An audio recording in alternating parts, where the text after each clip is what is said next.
नमस्कार और स्वागत है। आज हम एक काफ़ी ज़रूरी विषय पर गहराई से बात कर रहे हैं। ये है सौर ऊर्जा क्षेत्र में ऑपरेशन और मेंटेनेंस, यानी ओएनएम के हेड पद के लिए इंटरव्यू की तैयारी। ये एक बहुत ही अहम भूमिका है, तो जाहिर है तैयारी भी उतनी ही खास होनी चाहिए। हाँ, सही कहा। ये वो रोल है जहां आपको टेक्निकल बारीकियां भी समझनी है और टीम को लीड भी करना है। मतलब सिर्फ इंजीनियर होने से काम नहीं चलता, आपको एक अच्छा लीडर भी होना पड़ता है। बिल्कुल। हमारे पास कुछ आम इंटरव्यू सवाल और उनके जवाब हैं जो इस रोल के लिए पूछे जा सकते हैं। तो आज का मिशन क्या है? इन सवालों और जवाबों को ठीक से समझना और वो ज़रूरी बातें और स्ट्रैटेजी निकालना जो इंटरव्यू में काम आए। हम टेक्निकल ज्ञान, लीडरशिप स्किल्स और हाँ, स्ट्रैटेजिक सोच, इन सब पर बात करेंगे। तो चलिए शुरू करते हैं, इसकी तह तक जाते हैं। हाँ, और हम ये भी देखेंगे कि हर जवाब कैसे उम्मीदवार की पूरी काबिलियत दिखाता है। मतलब वो सिर्फ क्या जानते हैं ये नहीं, बल्कि वो सोचते कैसे हैं, काम कैसे करते हैं। हमने पूरी चर्चा को मोटे तौर पर 3 हिस्सों में बांटा है। पहले कुछ जनरल एचआर टाइप सवाल, फिर टेक्निकल सवालों की गहराई में उतरेंगे और आखिर में लीडरशिप और स्ट्रैटेजी वाले कुछ बड़े सवाल देखेंगे। बढ़िया, एक क्लियर प्लान है। तो कहाँ से शुरू करें? शुरुआत वहीं से करते हैं जहां से ज्यादातर इंटरव्यू शुरू होते हैं। अपना परिचय, इंट्रोडक्शन। सोर्स कहता है कि सिर्फ पुरानी नौकरियों की लिस्ट बता देना काफी नहीं है। अनुभव को सीधे इस ओएनएम हेड की भूमिका से जोड़ना जरूरी है। जैसे कोई कह सकता है, मेरे पास 16 ओएनएम और प्रोजेक्ट्स में 5 साल से ज्यादा का अनुभव है। इसमें मैंने रूफटॉप और बड़े यूटिलिटी स्केल दोनों तरह के प्लांट संभाले हैं। निवारक और सुधारात्मक रखरखाव, परफॉर्मेंस एनालिसिस, टीम मैनेजमेंट, ये सब किया है। अभी मैं परफॉर्मेंस मॉनिटरिंग, ग्रिड नियमों का पालन, सेफ्टी प्रोटोकॉल, ये सब देखता हूं और ये पक्का करता हूं कि प्लांट गारंटीड सीयूएफ हासिल करें। तो यहां साफ दिख रहा है कि कैसे अनुभव को रोल की जरूरतों से मिलाया जा रहा है। ले क्यों जरूरी है? असल में इंटरव्यू लेने वाला ये जानना चाहता है कि क्या आपका पिछला अनुभव उनकी भविष्य की जरूरतों को पूरा कर सकता है। अगला सवाल भी इसी लाइन पर है। आप हमारी कंपनी क्यों ज्वाइन करना चाहते हैं?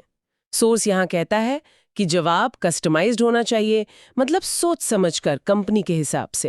हाँ, मतलब रटा रटाया जवाब नहीं चलेगा। ऐसा क्यों? क्योंकि ये सवाल आपकी मोटिवेशन और आपकी रिसर्च को परखता है। क्या आपने सिर्फ नौकरी देखी और अप्लाई कर दिया, या आप सच में इस कंपनी के विजन और काम से जुड़ना चाहते हैं। यहाँ अपनी एक्सपर्टीज को कंपनी के लक्ष्यों से जोड़ना जरूरी है। जैसे अगर कंपनी रिन्यूएबल एनर्जी में एक्सपैंड कर रही है, तो आप बता सकती हैं कि आपका ओएनएम अनुभव उनके नए प्लांट्स को अच्छे से चलाने में कैसे मदद करेगा। या अगर वो क्वालिटी पर जोर देते हैं, तो आप पिछले उदाहरण दे सकती हैं कि कैसे आपने परफॉर्मेंस सुधारा था। ये दिखाता है कि आपने होमवर्क किया है और आप सिर्फ एक नौकरी नहीं, बल्कि योगदान देने का मौका देख रहे हैं। ये वाकई सोचने वाली बात है। अब आते हैं टीम मोटिवेशन पर। यह सवाल अक्सर पूछा जाता है, कोई अपनी लीडरशिप स्टाइल कैसे बताएं? सोर्स कुछ बातें बताता है, जैसे खुद उदाहरण बनकर लीड करना, क्लियर केपीआई सेट करना, सेफ्टी और टेक्निकल चीजों पर रेगुलर ट्रेनिंग देना, टीम में ओपन बातचीत को बढ़ावा देना, अच्छे काम पर तारीफ करना, इनाम देना और मुश्किलों में टीम का साथ देना। सुनने में तो यह सब अच्छा लगता है। हाँ, और ये सिर्फ अच्छी बातें नहीं है, ये सब मिलकर एक पॉजिटिव और प्रोडक्टिव माहौल बनाते हैं। और ओएनएम जैसी फील्ड में, जहाँ टीम को अक्सर मुश्किल हालात में टाइम के प्रेशर में काम करना पड़ता है, वहाँ ये माहौल बहुत ज़रूरी है। एक मोटिवेटेड टीम न सिर्फ बेहतर काम करती है, बल्कि गलतियां भी कम करती है और सेफ्टी को लेके ज़्यादा सावधान रहती है। तो लीडरशिप स्टाइल का असर सिर्फ टीम के मूड पर नहीं, बल्कि प्लांट के परफॉर्मेंस और सेफ्टी रिकॉर्ड पर भी पड़ता है। ये सिर्फ मैनेजमेंट नहीं, ऑपरेशनल एक्सेलेंस की नींव है। बहुत बढ़िया कनेक्शन बताया। ठीक है, तो ये थे कुछ सामान्य और एचआर टाइप सवाल। अब गियर बदलते हैं और थोड़ा टेक्निकल गहराई में उतरते हैं। यहाँ से चीज़ें और दिलचस्प होंगी।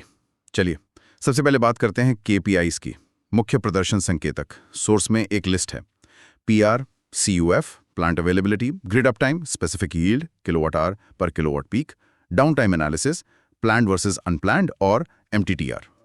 ये तो काफ़ी सारे हैं। बिल्कुल है, और हर एक की अपनी अहमियत है। ये केपीआईज दरअसल सोलर प्लांट के हेल्थ रिपोर्ट कार्ड जैसे हैं। ये ओएनएम हेड को बताते हैं कि प्लांट कितना हेल्दी और एफिशिएंट है।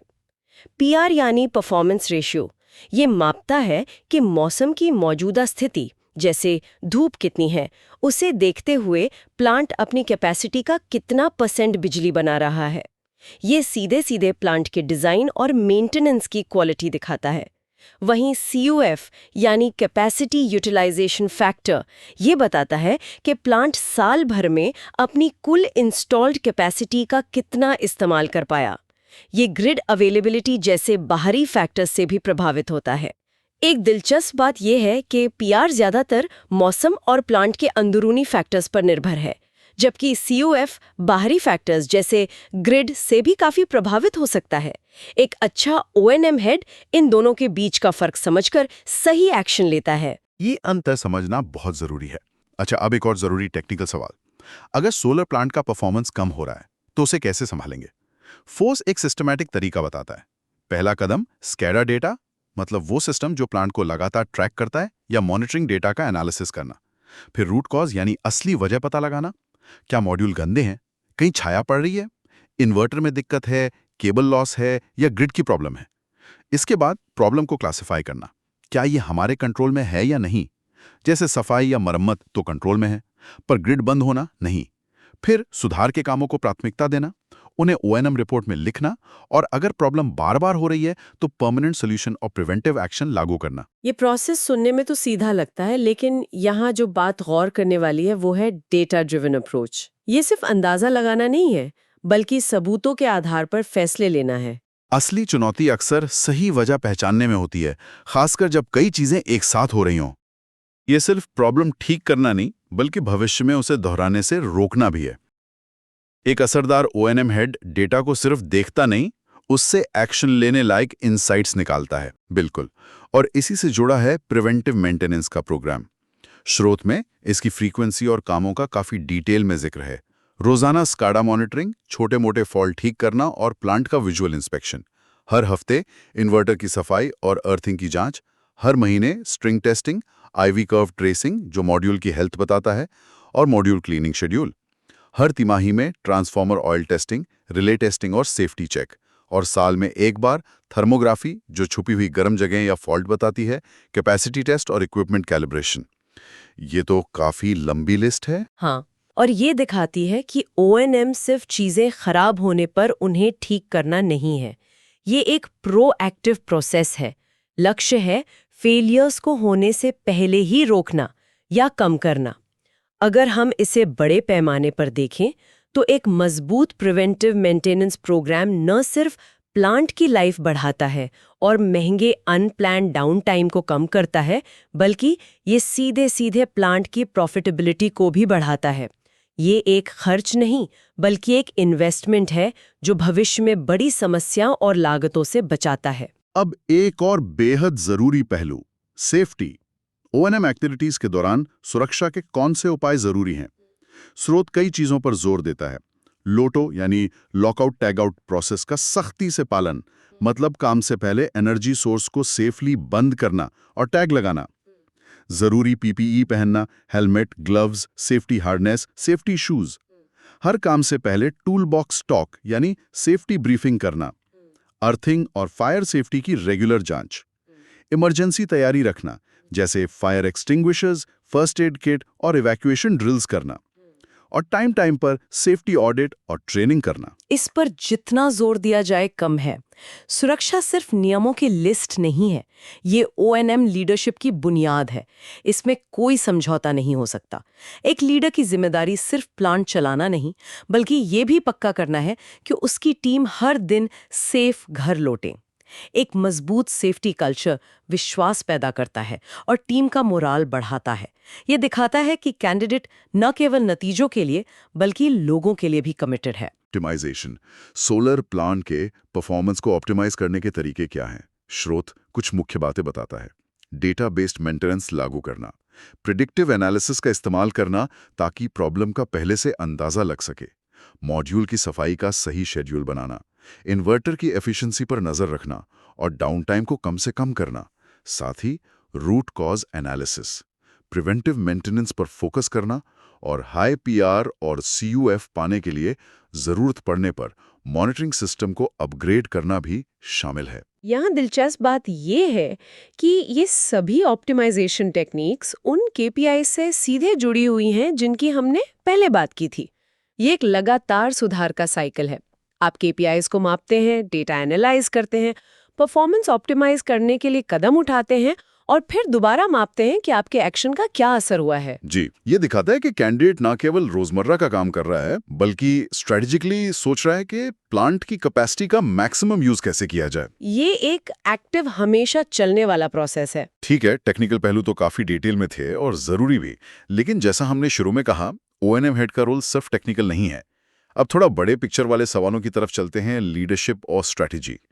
चलिए इस स्ट्रैटेजिक साइड को खोलते हैं। पहला सवाल, ग्रिड आउटेज और यूटिलिटी यानी डिस्कॉम के साथ कोऑर्डिनेशन कैसे संभालेंगे? सोर्स के मुताबिक मुख्य एक्शन है डिस्कॉम अधिकारियों के साथ लगातार और अच्छा कोऑर्डिनेशन बनाए रखना, एबीटी मीटर जो बिजली के लेन देन को सही से मापता है का डेटा ठीक से लॉग हो रहा है ये पक्का करना, ग्रिड बंद होने से जो बिजली उत्पादन का नुकसान हुआ उस पर रिपोर्ट तैयार करना और समाधानों पर जोर देना, जैसे प्लांट की शेड्यूलिंग को ऑप्टिमाइज करना और जहां मुमकिन हो असर कम करने के लिए हाइब्रिड या बैटरी स्टोरेज जैसे ऑप्शन पर विचार करना। यहाँ बाहरी स्टेक होल्डर मैनेजमेंट का पहलू बहुत जरूरी है। ये सिर्फ प्लांट के अंदर की चीजें संभालना नहीं है, बल्कि प्लांट के बाहर के माहौल और रिश्तों को भी असरदार तरीके से मैनेज करना है। डिस्कॉम के साथ अच्छे रिश्ते ग्रिड से जुड़े मुद्दों को सुलझाने में बहुत मददगार हो सकते हैं। स्ट्रेटेजिक नजरिए से देखें तो ये उस पूरे इकोसिस्टम का मैनेजमेंट है जिसमें प्लांट काम करता है और ये सीधे रेवेन्यू और ऑपरेशन को प्रभावित कर सकता है। बिल्कुल। अगला स्ट्रैटेजिक सवाल है ओएनएम में कॉस्ट कंट्रोल। ये कैसे होता है? सोर्स कुछ स्ट्रैटेजीज बताता है। मैन पावर के डिप्लॉयमेंट को ऑप्टिमाइज करना, कॉम्पिटिटिव रेट्स पर एएमसी यानी एनुअल मेंटेनेंस कॉन्ट्रैक्ट्स नेगोशिएट करना, प्रिवेंटिव मेंटेनेंस के जरिए महंगे पार्ट्स रिप्लेसमेंट की कॉस्ट कम करना और स्पेयर पार्ट्स इन्वेंट्री को असरदार तरीके से ट्रैक करना ताकि न कमी हो न ज्यादा स्टॉक जमा हो। सोर्स ये भी कहता है कि फोकस हमेशा ब्रेकडाउन की फ्रीक्वेंसी कम करने पर होना चाहिए, जो अपने आप ही ओएनएम के खर्चे कम कर देता है। के बीच सही बैलेंस कैसे बनाएं? सिर्फ आंख बंद करके कॉस्ट कटिंग करना लंबे समय में महंगा पड़ सकता है अगर उससे ब्रेकडाउन बढ़ते हैं। जैसा कि सोर्स इशारा कर रहा है, सबसे समझदारी भरा तरीका अक्सर इफेक्टिव प्रिवेंटिव मेंटेनेंस में इन्वेस्ट करना होता है। भले ही इसमें शुरुआत में थोड़ा ज्यादा खर्च हो, लेकिन ये भविष्य में बड़े और महंगे ब्रेकडाउन रोककर लंबे समय में कॉस्ट बचाता है। ये एक स्ट्रेटेजिक सोच है, न कि सिर्फ फौरी बचत। अब एक सीरियस सिचुएशन सोचते हैं, इमरजेंसी रिस्पॉन्स। जैसे मान लीजिए इन्वर्टर में आग लग जाए या ट्रांसफार्मर फेल हो जाए। ऐसी सिचुएशन में क्या कदम उठाने चाहिए? सॉस एक क्लियर फ्रेमवर्क देता है। सबसे पहले और सबसे जरूरी, स्टाफ की सेफ्टी पक्की करना। फिर जो इक्विपमेंट खराब हुआ है उसे सिस्टम से अलग करना, आइसोलेट करना। सभी related stakeholders, management, client, safety department को तुरंत इन्फॉर्म करना। पूरी घटना को डॉक्यूमेंट करना, रूट कॉज एनालिसिस शुरू करना, तुरंत रिपेयर या रिप्लेसमेंट के लिए ओईएम या वेंडर्स के साथ कोऑर्डिनेट करना और घटना के बाद एक डिटेल एनालिसिस करना और भविष्य में ऐसा ना हो इसके लिए करेक्टिव एक्शन लागू करना। ये सीधे सीधे क्राइसिस मैनेजमेंट कैपेबिलिटी दिखाता है, जो किसी भी लीडरशिप रोल के लिए बहुत जरूरी है। प्रेशर में शांत रहना, एक सिस्टमैटिक और लॉजिकल रिस्पॉन्स देना। यहाँ जो खास बात है वो है स्ट्रेस वाली सिचुएशन में भी एक स्ट्रक्चर्ड तरीके से रिएक्ट करने की क्षमता। ये ना केवल प्रॉब्लम को असरदार तरीके से संभालता है, बल्कि टीम और मैनेजमेंट में विश्वास भी जगाता है कि लीडर मुश्किल चुनौतियों से निपटने के लिए तैयार हैं। और सबसे जरूरी बात, घटना से सीखना ताकि भविष्य में उसे रोका जा सके। और आखिर में वो क्लासिक सवाल जो अक्सर करियर ग्रोथ के बारे में पूछा जाता है, आप अगले 5 साल में खुद को कहाँ देखते हैं? सोर्स एक ऐसा जवाब सुझाता है जो एम्बिशियस भी हो और रेलेवेंट भी हो। जैसे खुद को एक रिन्यूएबल एनर्जी सेक्टर के लीडर के तौर पर देखना जो कई रीजन में प्लांट्स मैनेज कर रहा हो, एफिशिएंसी सुधार और डिजिटल O&M ट्रांसफॉर्मेशन में योगदान दे रहा हो, और साथ ही सोलर इंजीनियर्स की अगली पीढ़ी को ट्रेन और डेवलप कर रहा हो। हाँ, ये जवाब पर्सनल एम्बिशन को इंडस्ट्री के फ्यूचर जैसे डिजिटल ट्रांसफॉर्मेशन, लीडरशिप डेवलपमेंट के साथ जोड़ता है। ये सिर्फ मुझे क्या मिलेगा के बारे में नहीं है, बल्कि मैं क्या योगदान दूंगी, इसके बारे में भी है। ये दिखाता है कि कैंडिडेट न केवल अपने ग्रोथ के बारे में सोच रहा है, बल्कि कंपनी और इंडस्ट्री के विकास में भी अपना रोल देख रहा है। ये फिर से स्ट्रेटेजिक सोच का एक अच्छा उदाहरण है। तो हमने आज काफी कुछ कवर किया। हाँ। हमने देखा कि कैसे अपने अनुभव को सही ढंग से पेश करना है, टेक्निकल डेप्थ कितनी जरूरी है, KPIs, मेंटेनेंस, सेफ्टी, ऑप्टिमाइजेशन और स्ट्रेटेजिक लीडरशिप कैपेबिलिटी का क्या महत्व है, utility coordination, cost control, emergency response, future vision.